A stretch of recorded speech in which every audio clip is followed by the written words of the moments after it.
Fort Boise. Fort Boise was originally built by the British Hudson's Bay Company to compete with the American Fort Hall for fur. But by the 1840s, the fur trade was declining and the immigrants were increasing.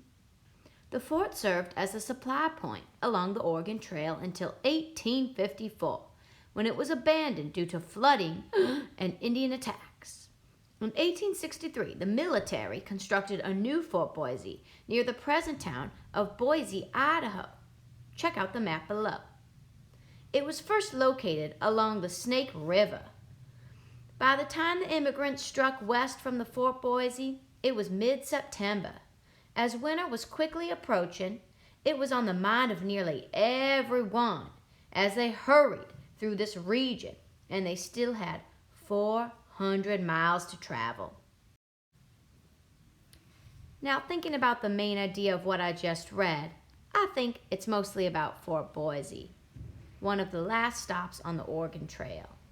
And I can prove my point by finding it repeated in almost every single paragraph. Here it is there. The fort, there it is again, there it is there. It, which is referring to Fort Boise, and also in this paragraph here. So the main idea is that this article is mostly about the stop on the Oregon Trail, Fort Boise.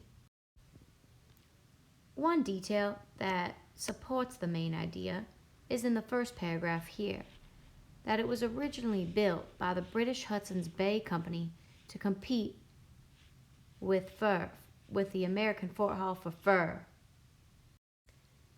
Another important detail is that the fort served as a supply point along the Oregon Trail until 1854, when it was abandoned from flooding and Indian attacks.